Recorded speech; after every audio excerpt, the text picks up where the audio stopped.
తెలంగాణ రాష్ట్రం ఏర్పడ్డటువంటి నీళ్లు నిధులు నియామకాల కోసం ఇవి నెరవేరాలనేటువంటి ఆకాంక్షతోని ఆ తల్లి సోనియా గాంధీ కాంగ్రెస్ పార్టీ అప్పుడు యూపీఏ గవర్నమెంట్ తెలంగాణ రాష్ట్రాన్ని ఇస్తే రాష్ట్రాన్ని కుక్కలు జింపిన ఇస్తరాకులాగా మార్చినటువంటి కల్వకుంట్ల చంద్రశేఖరరావు గారికి ఎలాంటి అర్హత లేదు ప్రస్తుత భేటీ గురించి మాట్లాడడానికి అని చెప్పి తెలియజేస్తా ఉన్నా. మీ పార్టీ ఆయుసే దినదిన గండం నూరేళ్ళ ఆయుసు. ఇవాళ తెలంగాణ ప్రజలు హర్షిస్తా ఉన్నారు. ఇరు రాష్ట్రాల తెలుగు ప్రజలు గర్వపడతా ఉన్నారు. ఇరు రాష్ట్రాల ముఖ్యమంత్రులు అన్నదమ్ముల వలె కూర్చొని సమస్యలు పరిష్కరించుకోవడానికి ముందుకొచ్చినటువంటి సందర్భంలో ప్రజలంతా సంతోషపడతా ఉన్నారు.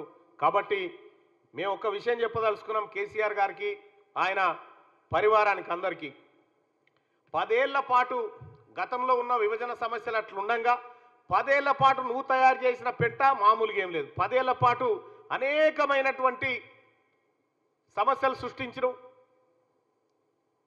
ఇక్కడ కృష్ణానది నీళ్ల వాటా విషయంలో సుప్రీంకోర్టులో ఉన్న కేసును వాపసు తెచ్చుకుంటావు,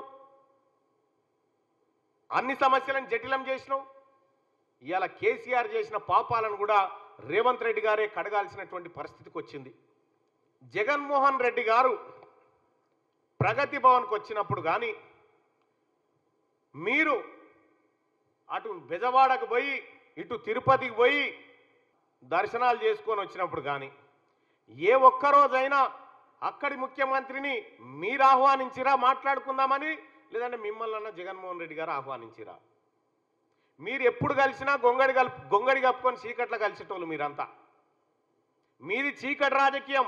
ఇవాళ కాంగ్రెస్ పార్టీ ప్రభుత్వం గౌరవ ముఖ్యమంత్రి గారు చేస్తుంది పక్కా ప్రజా ప్రయోజనార్థం చేస్తున్నటువంటి వ్యవహారం.